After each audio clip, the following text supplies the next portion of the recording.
Hi, everybody. For the people who just walked in, we were asked as one-to-one teachers to kind of give you an idea of what to expect going into a one-to-one classroom. For those who were here, you already heard my screech story. I thought when I was going to be a part of one-to-one, Kelly Roberts, and Kelly will tell you this, we sat down together and thought we were going to pull our hair because we both thought this meant we were throwing out a textbook and many of the lessons we'd already created, and we were panicking because we thought we had to do only the computer.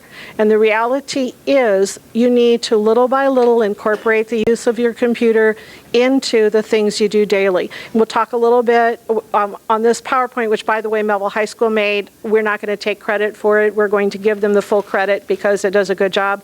But we're just blatantly borrowing it. And if you don't know Mrs. Landers, she is your one-to-one guru at Central Office. You will love working with her if you haven't worked with her before. At any rate, I felt like this. I really have no clue how to do this. And I think they asked me to be a part of it because I could be the old dog that they could see if they could teach new tricks to. And so I'm learning, and the kids and I learn together. So Enter If You Dare was kind of a big thing for all of us. And here is what you might see a one-to-one classroom look like.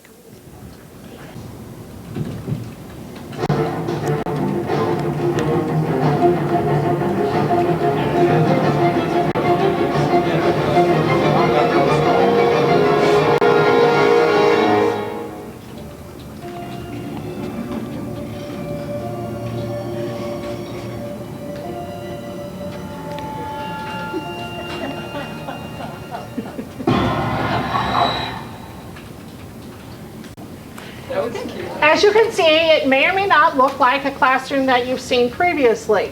So one of the big questions is, are you expected to use the computers 100% of the time, all the time? No, we are not. We're not expecting people, and you're not going to be asked to be using the computers all the time. Eventually, we would like it if we're being asked to use them daily, but you can incorporate that into things that you already do. Perhaps a bell ringer, or perhaps the students know that they walk into your class, their computers are up, and maybe they do a bell ringer, or you can integrate a timed writing or essays onto the computer. Also, we're asking people, or you all are being asked, as we were this year, to start integrating it in. It's not an all or nothing thing. So, and then we also can help you, and you have plenty of support. So, sure. So technology guidelines.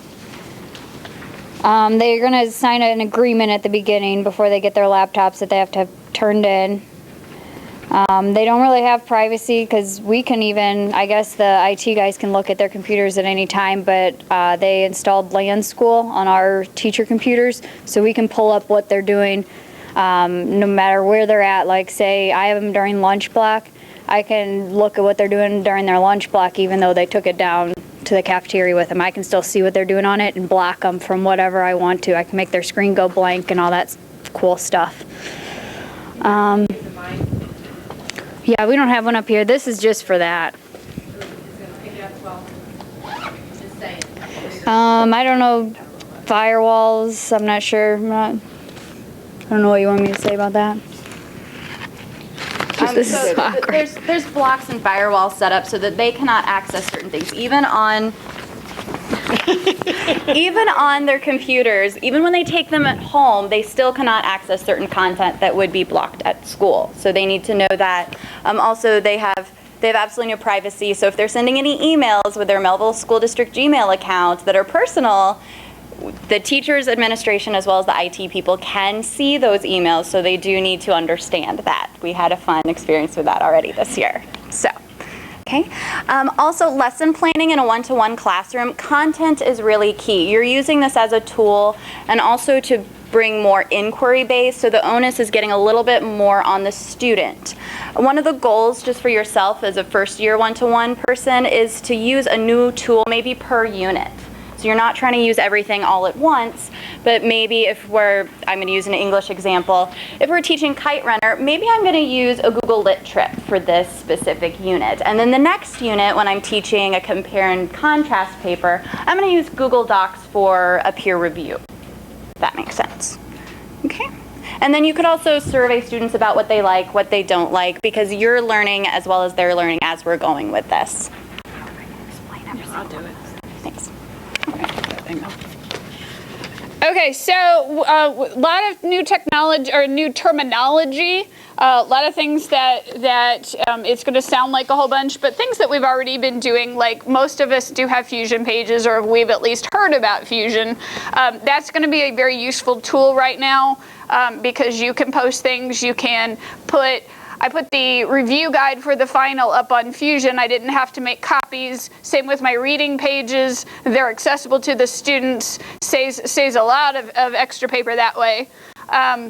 Flash drive, I mean, we all know what that is.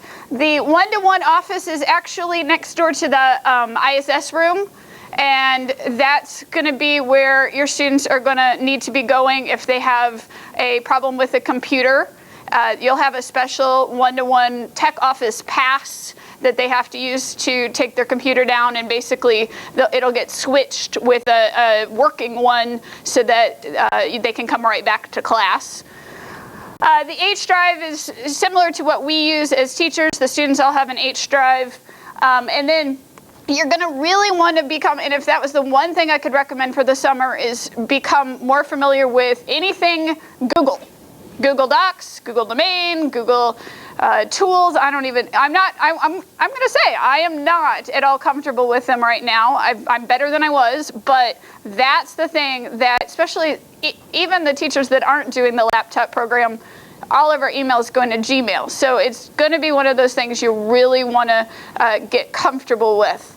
The turnitin.com, I believe that is an English thing, and it would actually, I told one of the English teachers I'd actually really like it for science papers as well. But if you're interested in it and you haven't used it yet, it's a way to make sure that they don't plagiarize.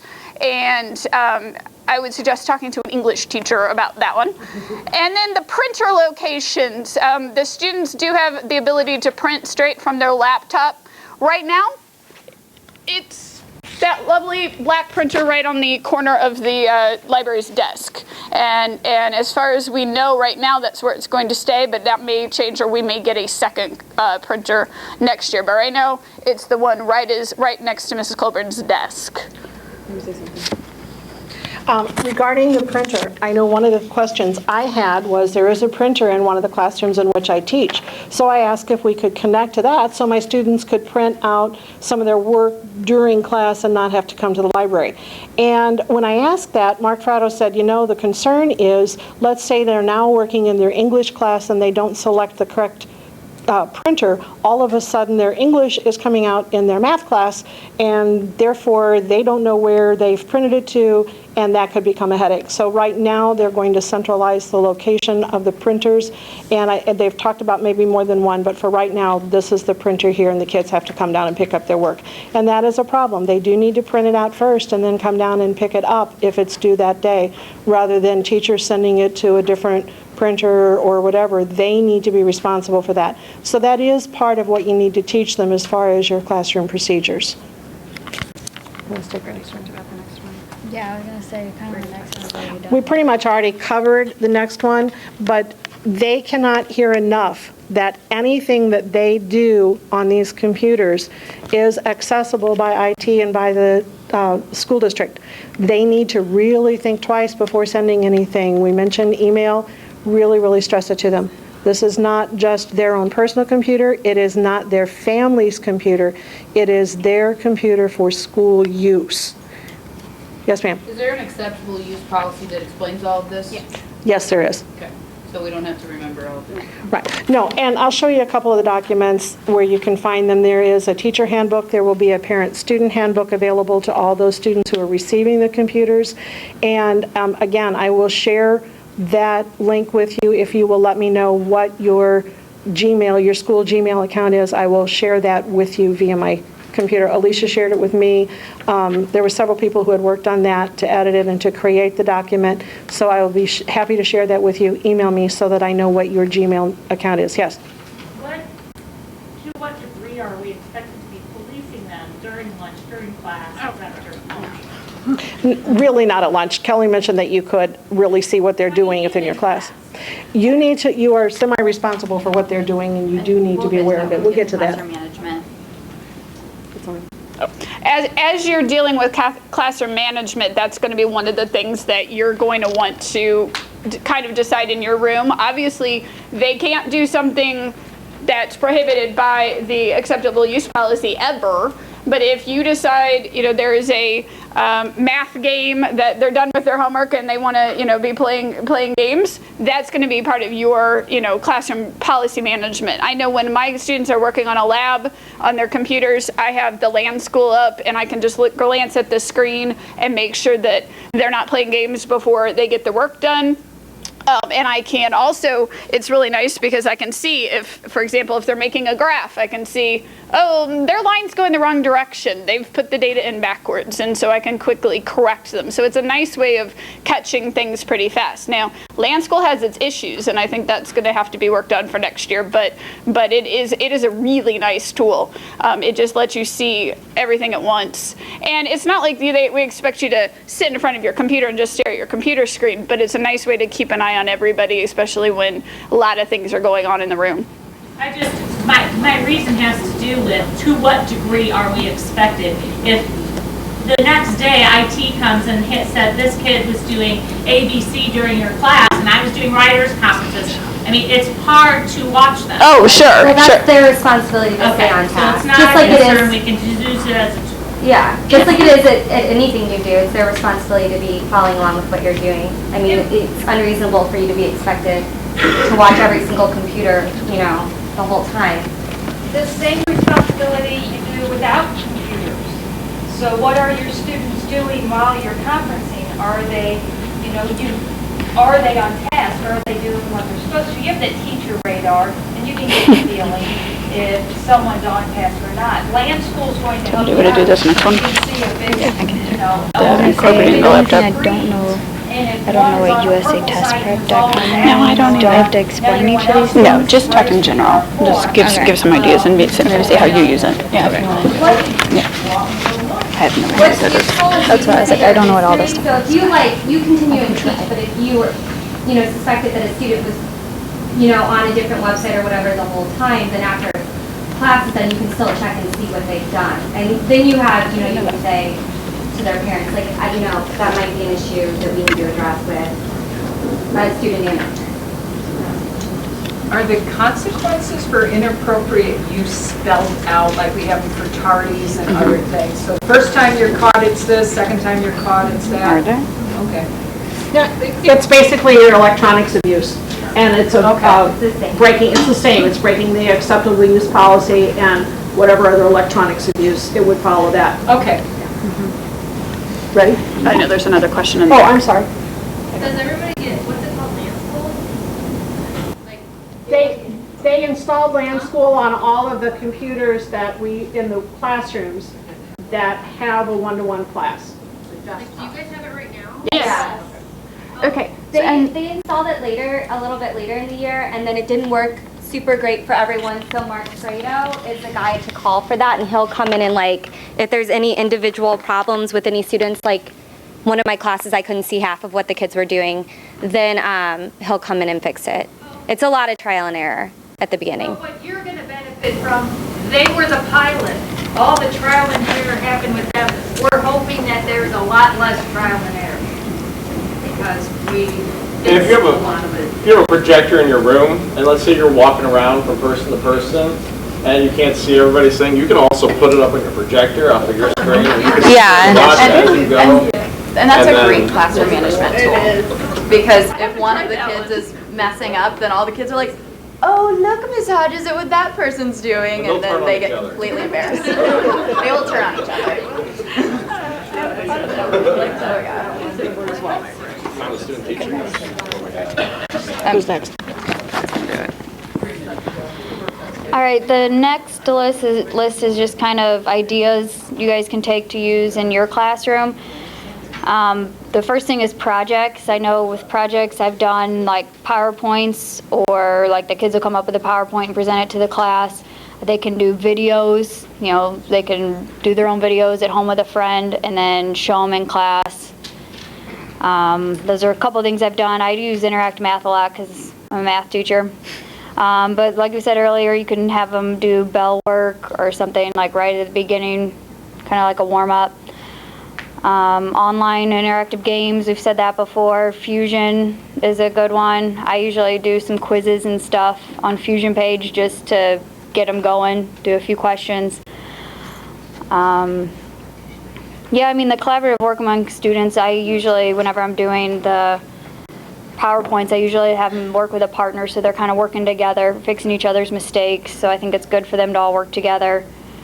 They can submit homework on Fusion, and I'm guessing that Turnitin.com, which I haven't used, in Google, so there's a few different ways to do that.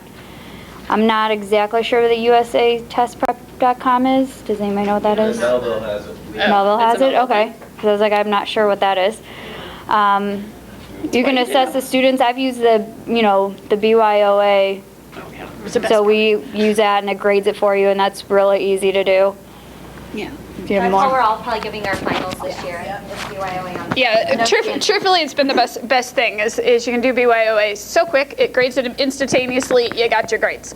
The thing, though, to keep in mind is different departments are going to use it differently. So I think English and social studies, there's a lot more of the writing and the collaborative work with the Google Docs. I know that's how they've been using it a lot more. With science and math, we found it much more challenging to come up with ways to use it, and it's things that you have to start thinking about, that collaboration and finding resources that wouldn't be available otherwise. So for science, maybe it's a virtual lab that you don't have the equipment for and that you can do online. With math, it's, you know, finding a real world example or finding the math program that you were talking about. With foreign language, you know, we were brainstorming the other day, it might be Skyping with somebody in a different country or Skyping with each other and practicing speaking out loud. Something where you're using it to enhance your curriculum, not trying to make your curriculum fit in. So not doing your word problems online, you know, and trying to type a math formula is going to take 3 times as long as just having them write it out. So that's not the logical use. The logical use is trying to use it to help you. Okay, I don't understand the next page, so. I think that as we enter Common Core State Standards, all the CCSS stuff, I see this as a tool where we can do a lot more research. A couple of the projects that I've had the kids do didn't involve just basic computation, but it involved the application of the computation. And so they would have to research things like prices of items, calculate what the discount was, what it was with the tax, and so forth. So that would be an example of where they could do the research, where they could actively search for things. They can work in partners. You can use a blog for them to share back and forth so that they can work collaboratively even outside of school. So that's options that open up. We've mentioned both Fusion and Google Docs. Some people are really, really comfortable with Fusion now, and some people have become much more comfortable with Google Docs. I know Ms. Landers is definitely not going to say one over the other. That was one of the things sitting in the math office one day. It was, oh my gosh, now we got to learn one more thing. I just learned Fusion, and I don't want to have to go to Google Docs. Well, you know what? I understand that. And so if you're really comfortable with Fusion, that's your choice to use. If you're more comfortable with Google Docs, then there again, that's yours to use, because I felt the same. And you can use both at the same time and overlap. Yeah.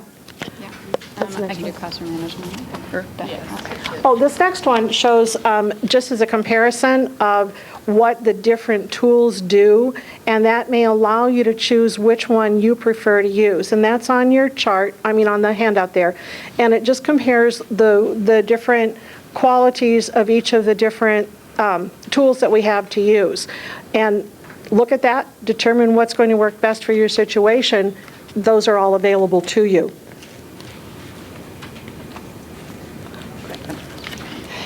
This is coming. Okay, Okay, so for classroom management, these are just rule suggestions. Obviously, you will have your own for your classroom, but some things that I do in my class is your laptops must be charged when you come to class. Luckily, we have a lot of outlets in my room, so occasionally if I have a freshman who's maybe not the most responsible, I'm like, okay, plug it in and let's go, not make a big deal out of it, but that's a good thing. 4th and 8th block, it might be an issue because the batteries do not have enough lifespan for the entire day. IT department is working on that. One of your classroom suggestions could be log in even before the bell rings. If you're not logged in, you are not prepared for class. Also, bringing the laptop to class every day, just to get them in the habit of it. Also, I have a thing that I do when I say, okay, here's your assignment. Once you're finished, I need you to put your screen at a 45-degree angle so I know that you're done. And then if the majority of the class has their screens at the 45-degree angle, we move on. Also, if we're not using laptops for a certain part of the time, I ask them, okay, close your laptops, put it underneath your desk so they're not distracted when we're doing something else. Okay. Okay, Annie talked about what you might do individually. I know as a group with one-to-one, we talked about our desire to have something put in place. Form is being developed so that you can sign this and give it to a kid, send them to the IT office to get the loaner. The form isn't up yet, but that's one thing that we have asked to have. So when that becomes available, it will be out there for you to use as well. Is that some form of discipline there? At that point, yes, you could use it as a classroom discipline. We've used it in my particular class with Mrs. Schumann. We've had kids who don't report, and I don't know if any of you use the pink slips, 3 pink slips, and you get a note sent home, blah, blah, blah. We are using that as a pink slip thing. They are not there with their assignment if they don't have their laptop up and ready. Now, if it's not their fault, if it's an issue that IT needs to take care of, obviously we don't do that at that point. But if they forgot it, they need a loaner, it's not working, whatever, you can set up your own classroom discipline at that point. We've used various things, and that might be something that our House of Representatives could discuss. Do we want to have a common set of consequences? Do the kids have their own place to save things, or do they use a... That's the H drive. Some of them will use a flash drive. They definitely should save it on the H drive. If they save it to the My Documents, and that has to be re-imaged. If that has to be re-imaged, they'll lose it. They should really get in the habit, and this is in the student handbook, they should get in the habit of saving it in multiple places. If they save it to the My Documents, yeehaw, but save it on the H drive, because that way it's accessible even if the computer goes down. Or Google Drive. Or Google Drive. The problem with the H drive is it's not accessible from home. The clouds at the beginning didn't work very often, and they would lose stuff off their H drive a lot. So I suggested Google Docs, saving everything into their Gmail accounts, and all of the kids do have Google Gmail accounts right now, and or like a flash drive. But once I implemented that, I didn't have a problem. But the H drive is not the most reliable way for them to access it anywhere else other than school. The H drive, when the network goes down, you can't access the H drive. We've all been there and lived through that.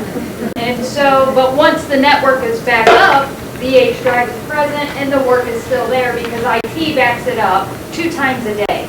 The H drives get backed up. We may not be able to get access all the time because something, but you won't lose anything. But Google Drive is also another excellent place to save. No one way is foolproof, guys. So I think it's good just as a life lesson to teach our students to save in multiple locations. I try to save every single day my flash drive, not every day, but at the end of the week. And I try not to save in my flash drive at all. Now I'm throwing everything into my Google Drive because it's just always there. So the safest place is Google Drive and our school H drive. So are students given, as freshmen coming in, is there some time that they're demonstrated how to use the computer? We had to do that, but you can, I mean, we had to do that. Okay. So when they come to our Sean and Tony came in for a little while, but I mean, we were all, it will be better next year, but we didn't really know what was going on, so it was slow going at the beginning. Walk them through and we'll get instructions how to get their Gmail account and you know, if you're using Fusion, you're going to show them how to use Fusion. You can do a lot of, like, you can sign up down here to have your kids learn how to log into Gmail and use some of that with, like, Donna. But, And the 8th grade computer teachers have gone through Google Drive and Google Docs with their students. But your students are still going to need a refresher because some of them had that the first 8 weeks of school. We need a refresher. My concern with that is if they're using that in 5 of their classes, are they going to be hearing the same speech for 5 times? it takes them longer than you would expect them to catch on. But at the same time, if I'm telling them one way to do it, and even though Jen's doing the same thing, but she's kind of telling her instructions a little bit, you know, you're going to hear it 10 different ways. For me, it wouldn't process as well as one person telling me, this is the way you do it, and... It's just like classroom procedures and rules, though. Like, you know, that first day, they hear the way you're going to do stuff in your classroom, and they're just going to kind of have to realize that changes teacher to teacher. Program, then, you know, Karen does, you know, I'm still going to have to explain that, too, so... The other thing that was really surprising to me is I was better at some of the computer stuff than they were. A lot of them, although they've had Word and Excel and Publisher, I was a whole lot better on those. They're wonderful at games. They're wonderful at social media. Golly, I knew something more than they did about computers. And so that was a surprise. Kara mentioned it takes longer than you expect. It truly does. But then the learning curve goes like this, and they become better. And they were amazed at some of the things Excel could do, just some of the basic things that I'm sure they saw in their 8th grade computer class that they just didn't pay attention to or remember. So do keep that in mind with your initial planning. That will take longer. Okay, Jean, you were waiting for a question. My question is things have changed since my youngest was in school. And when my youngest was in school, which was only like 6 years ago, she's in honors classes, and usually we have big papers due. I had 7 kids at my house using the computers at my house that were connected to the internet. These have an air card. These have an air card, so they can use it and be on the internet without having to have family internet. So they can get on the internet even at their house when Yes. their parents don't have internet? Good. Yes. Okay. There's been issues with that. Yeah. If you have them to get stuff off of like Fusion, I would have them do it at school, so that it's already, yeah, there has been, because it's hard for IT to troubleshoot issues at home from here. Yeah, they can. And they have to connect to their wireless. If they don't have wireless, then they don't. They can go to like bread company or like Starbucks, but right now not all of them have those. If we take one of the computers home, obviously, we'll have access to our own drive as well, our teacher drive. No, that's the cloud, and I stopped using the cloud because it didn't work at the beginning, but I think it got fixed. Okay, the question about students working at home. If they download Google Drive to their school computer, they can work on all their Google Drive, they can work on all their documents offline. Soon as they come back to the school building and they log on, then that drive will sync to the cloud, and whatever they worked on at home will appear and be up to date. So even if they don't have internet access, they can work on their documents. What will be hard is they won't be able to collaborate with their friends, because everyone would have to have the internet in order to collaborate. But they could still do their part. Yes? Will all the computers have the Google Drive on them? Like, because you just said something like, if they all download Google Drive, will they all already be downloaded? Will Google Drive already be on all the computers? Google Drive will be accessible to the computers. The student will have to log on to the drive with their unique username and password. Okay. Okay? And I'll get you those documents, so it doesn't have to be stressful. So if we're going to get all of this at the beginning of school, we will have all this information about how to tell them to log on, how to tell them to access. That's the editor training. The editor training is actually really great. It does give you how to use the Google Drive, how to use Google Docs, Google Forms. When is that? That's the 5th and 6th. So if we're out of town, what do we do? You need to talk. That's not my department. And Something for us. And there is also a document that's going to be shared that Karen spoke of at the very beginning. It's a teacher how-to guide. And within this how-to guide, there are documents that show you how to add an assignment to Fusion. Am I taking over some of your stuff? I'm so sorry. How to use Google, how to do these different things. Okay, so really, it's this PowerPoint beefed up. And also, just note that this is actually, yes, there were frustrations, but this is a very positive thing for our students, and it's a positive thing for us, especially since we're moving to Common Core. And it's just another tool to help our students learn content as well as skills that they need to. And also, you all have us. We will definitely collaborate with you and help you and show you how to use these things. So try not to get super stressed out, because it's actually a really good thing. Seconding that, it'll end up saving you time ultimately. Think about how much time you spend at the copier and stuff like that. I know this Drafts and reduce that, and then all the time you have like this excess of paperwork, it's gone, especially if you master the online submission and stuff like that. We're closing the first PowerPoint just because it got a little repetitive at the end, and we're not going to put the second one up necessarily, but I am going to give you the highlights. And the two big highlights off of here, first of all, so that you do not have this piece of paper. This is just me telling you. You can have it if you want it. The two big highlights are the idea that just because it's on the computer, that doesn't mean that's engaging the student. So, you can't just put the lab on the computer and say, oh, that's going to work. There's got to be something to it. But the second thing, and this one I can speak with personal experience, is have a backup plan. Because, for example, we started at the beginning of the year, and I believe the H drive crashed for about a week. And so the kids couldn't access their homework. They had all saved their homework on the H drive, couldn't turn in their homework. I created a lab, worked great on my computer, went to the kids' computer, and the QuickTime didn't work. They couldn't run the virtual lab. That was my whole day's plan. So having a backup, even if it's something for the next day that you can move on to and flip days around, do something so that you don't get left hanging. And I would also suggest double checking often, especially if you're using a new program.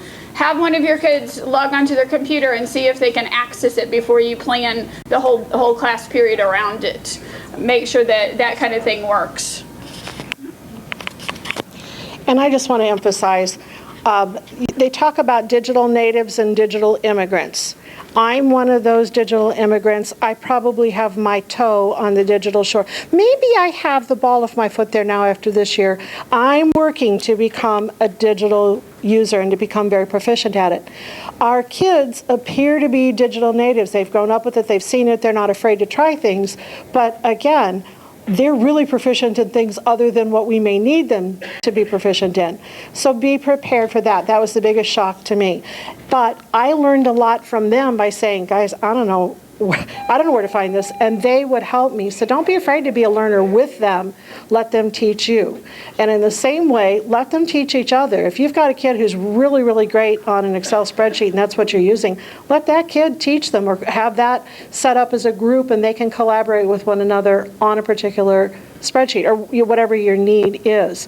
But just because they're digital natives, they may not know as much as a digital immigrant such as myself. But if we're learning together and helping each other along, here's where we can do, as Dan was saying, really move forward and really make it become a positive thing and free up some of our time with that. I wanted to show you, this is the Melville School District One-to-One Teacher Resource Guide. I tried to send this out to share it. When you have Gmail and Google Docs and so forth, you can share them. I did try to share it with the entire staff today. Apparently that group is not yet set up within system. So that's why I'm saying email me. Tell me what your Gmail is. I will share it with you. But I'll run through it and just show you what is there. Yes. Okay, here's what has to happen. I can send you the link in your regular school email. You're going to click on the link and it's going to take you to the Melville domain. It's going to ask you for your username and password. I sent out earlier, maybe that was today or yesterday, the email how-to. How many of you have already checked out the Google domain? Okay, so you'll have quick access. The rest of you will have to open up that email how-to in order to learn how to log on. It's really easy, it's not hard. Once you log on, then when you click that link, you can get in here, and everything that is blue is a hyperlinked document that is a how-to. So lesson development, we even embedded some videos. A couple teachers at Melville High School let Mr. Wolf and I come in and videotape them, and they showed how they use Fusion in their classroom, how they used Google, and they're just short little videos, like a minute, just as an example. It feels scary right now, I understand that, but realize you're at step 1, and then we don't expect you to be masters in August. This is a process, and you're going to learn, and you're going to walk through the process. Your students, you're going to find that the students are going to take a lot more ownership, and they're going to be on task, and they're going to be excited about things. And you're right, you do have to have a backup plan. The very first time you try a new technology, whatever, Murphy's Law is going to sneak up and grab you. That's when it happens. But then you live through that, you learn what that glitch is, and the second time you try it, it works okay. I feel that way in math class. We ask our students time and time again, try, persevere, you can do this. And you can too. The first time, don't be afraid. If it messes up, if that Fusion page, it doesn't load, or you go on the FET website and it's freezing up, you know, the world's not going to end. But you'll figure out, you'll talk to your team, and they'll have been there, done that. And it's working well, and they can give you some solid advice. And you can use this, hopefully, as a resource. I have a quick. No, I'm sorry. No, you raised your hand. We're still issuing textbooks to the kids as well? Yes. And then are we ever going to get online textbooks, or is it always going to just be open source? We are working the best we can to find quality open source. Now, that doesn't mean we're ruling out textbooks. That's a huge question, and we wouldn't jump on something without researching very, very well. Did you say this is accessible via the Google domain? Once Yes. we Yes. log in? Okay. I promise I will not read all of these, nor will I discuss each one of these with you. But just wanted to show you what you're going to find in the teacher resource document. You've got the what to expect in a one-to-one classroom, which we've tried to address a little bit. You're going to have lesson planning, which again we've tried to help a little bit. You've got the lesson development.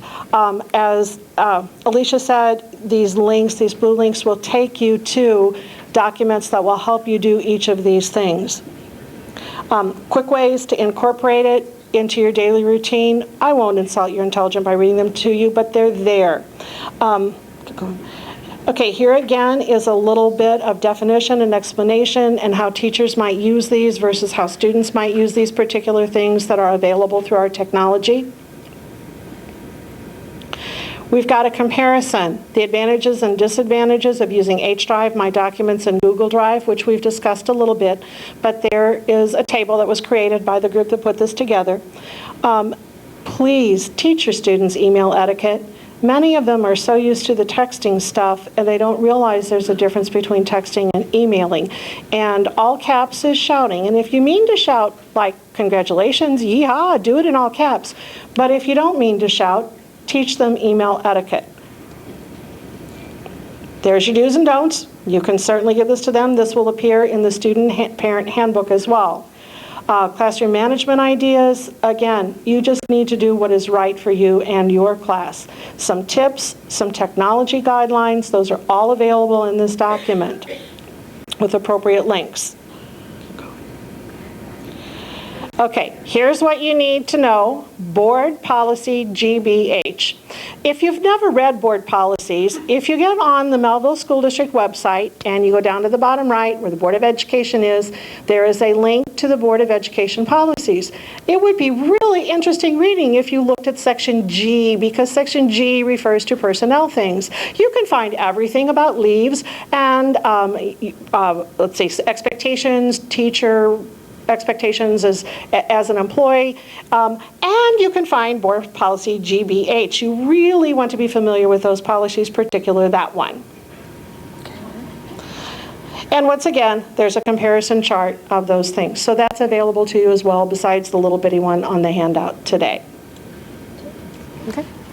So that document is the one that you want to become familiar with, that you want to refer to. The parent-student handbook has much of the same information. It goes into a little more of student expectations, as well as what parents might want to know about the computer use in their home. Please remind the students, this is not a family computer. So little brothers and sisters and moms and dads are not expected to be on that doing their schoolwork or doing their business work. This is a student computer assigned to them just like a textbook is assigned to them. And that responsibility is described in the student parent handbook. One other quick question.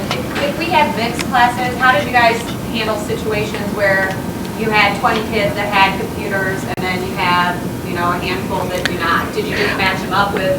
In the one-to-one classroom that I had, every student, even if they were sophomores, juniors, or seniors, every student who was assigned to a one-to-one classroom received a computer. That's going to happen again next year, correct? And then in another class that was not this year a one-to-one, I actually was teaching perhaps the same content, but a different presentation. Those kids that had computers were certainly allowed to bring them in, and if I had a test that was online and then I had a paper copy for the others, the ones that had computers could do the quiz or the test on their computers, the others would do it on paper. But next year, any class that is designated one-to-one, all the kids in that should have a computer. I'm not a teacher, but is there something to keep the kids from loading their own programs like Solitaire or whatever on these computers? Alicia, you want to answer that one? Periodically, IT scans them, and we can see what is on them, and they pull them off. If it's something that they're not supposed to, passing the mic. If they have downloaded something that is not education related, then we pull it off. And if it's something that they shouldn't have on there, like a violent game, then your principals get to deal with that. But it can be removed and re-imaged. So there's not a they can't do it, they're going to do it, and then we'll decide if it's a bad idea? Well, there are certain educational things we want them to have access to. And unfortunately, it's an all or nothing thing. And so there's some things that Google Docs will allow you. You can pull pictures and things and upload musics. We're hoping that with the one-to-one laptop, that they can create little movies. If we enable that camera picture, a camera feature, as well as the microphone, they can produce. And so if you're teaching a concept on quadratic equations, and that is available to the students, they can then produce a little movie. Well, we want them to have that educational benefit. So what we want you all to help teach them is that you need to think of this thing as a business computer. And when you're on your school computer, you treat it differently and you look and you download things differently here at school than you do at home. I have Minecraft on my computer at home. Yay. It's for my son. I would never bring my child to school with me and download Minecraft to keep him busy because it's not my computer. The students need to start thinking of their laptops like you would in a business. So it's a life lesson.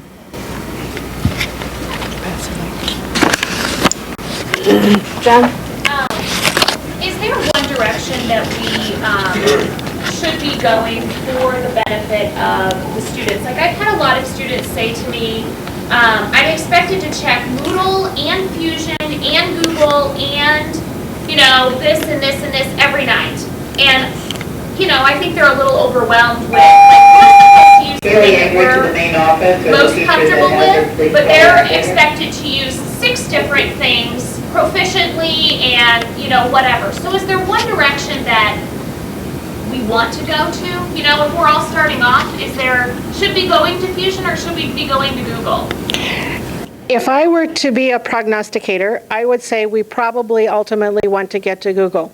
But I don't, at this point, in talking with Alicia, I think that there's so much that we as teachers are overwhelmed with in getting to know how to use the computers in our class, that if that were one more thing, that might be the straw that broke the camel's back. And since our focus needs to be on our content,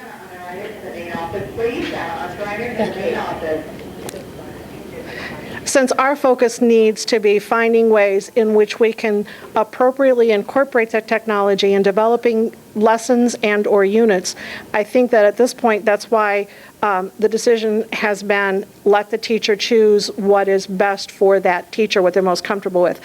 But like I said, if I were to be a betting woman, I would bet on Google eventually. Because I just think if they have 7 classes and they're, I understand that teacher's most comfortable with, and that teacher's most comfortable with, and that teacher's most comfortable with, but now the students are not comfortable, being responsible for being proficient in 7 different areas. I understand what you're saying. I think my response to that would be, when I went to my grandmother's house, how I behaved and what I did at grandma's house was different than I might have done at my Aunt Lynette's house, and that was probably a little different than I might have done in my own mom and dad's house. So I view that way, just like we all have our own classroom rules. I understand what you're saying, and I think maybe that's another thing that our house could look at, our House of Representatives, because that's it's a very timely and important question. But right now, I think the emphasis was all of us are so scared entering this that if we could keep a level of comfort with something, that was the idea. Okay, I have 2 questions. One is there much of an issue with students using their right to the computer, where a kid in a one-to-one classroom is suddenly said, you've done too many things wrong with the computer, we're taking the computer away? Yeah. We're looking at the computers like you would a textbook, okay? And if a student misbehaves using the textbook, which that's rare, I know, we don't take that textbook from them. But if I were to take the textbook from your class, their computer, then when they go to your class, what are you going to do? So we're trying to link the discipline to the true behavior. Okay. So if a student is off task in class because they're doodling and drawing little hearts with their boyfriend's name in it, but now with the computer, they're searching the web for people with the same name as the boyfriend. I don't know what they do. So they're off task. One-to-one is not the same as the one the kids signed for doing internet research, where the consequence is they can't use the internet. What they should do, we're going to link their behavior with the discipline code. Okay. Okay, so if they're off task, what is a normal off-task consequence? Okay, that's fine. And then the other question is, I've heard mumblings from a few of my freshmen this year who are not in the one-to-one program, and they're making statements like, well, I don't think my mom's going to sign, so I can't have a computer. Was that much of an issue? No. Okay. Do you not let your student have a textbook? No, I just wondered if the parents refusing to sign At the beginning of this year, I had 2 parents that actually called during the summer, very upset because what were they going to do? The parent felt that they didn't have any control, and it was a conversation to have to educate the parent as well in terms of what our expectations were, how are we going to use the computer, and reassuring them that their student is going to be protected. And she went ahead and signed off on it. I don't think we had anybody in our building that parent refused to sign and the kid couldn't have it, because you kind of explain it, well, if you don't, if you're taking away basically the child's tool to deal with it in the classroom, and what is he going to do when everybody else has his computer? And they don't think of it like that. So once we had that conversation, they were fine. Problem went away. Yeah, it really did. And we've not had any trouble that I know of. And here's the other thing too, I'll just give you an example. We have words that are like kick words that something will come across, and it's hilarious because sometimes I get things from teachers because maybe you're talking about Dante's Infernal that may have the word hell or something in it, and it pops up on my computer.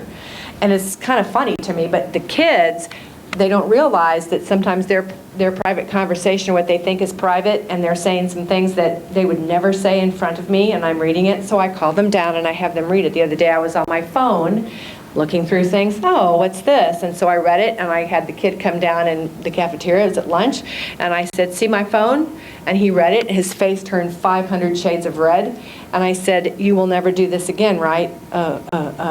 No.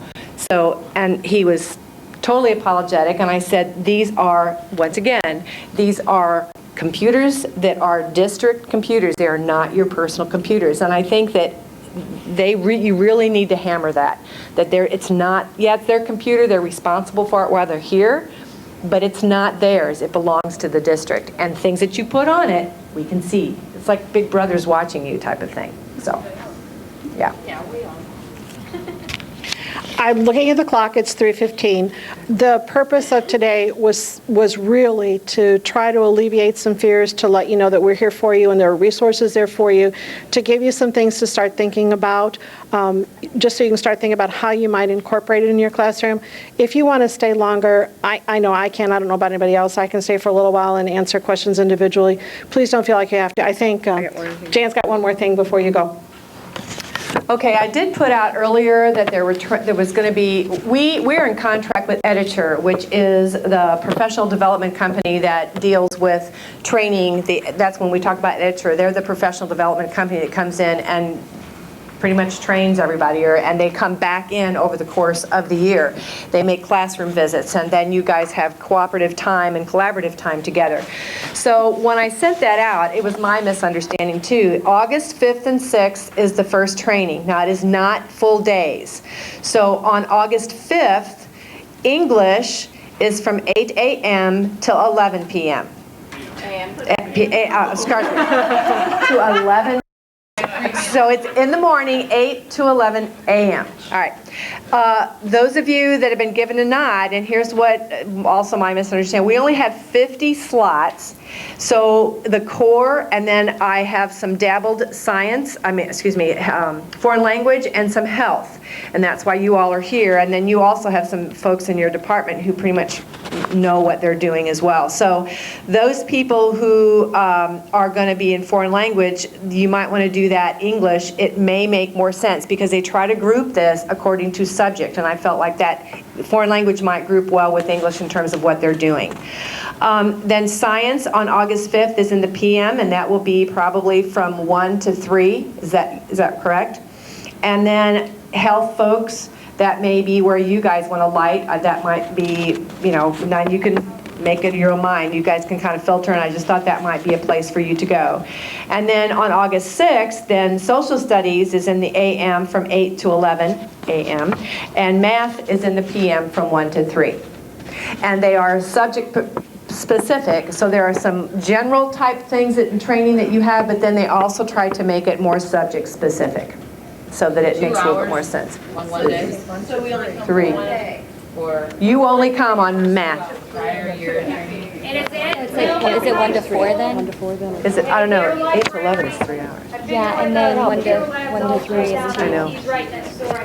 So the 1 to 3 is only 2 hours. Is it later than that? I don't know.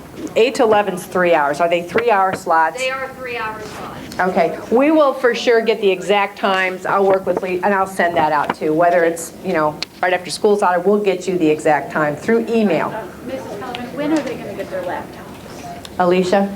The new laptops, Mr. Lee is getting them ready to be handed out. My guess is that you will come and pick them up on, check your email. Jan will send out that your laptops are here, okay, for you to take home in the summer. Okay. And that's a matter of checking them out, probably in the IT office would be my guess. Probably. Or the one-to-one office, which is right by the shoulder. Okay. The end. That's it? In this department, I have a flyer Thanks, everybody. for you with resources.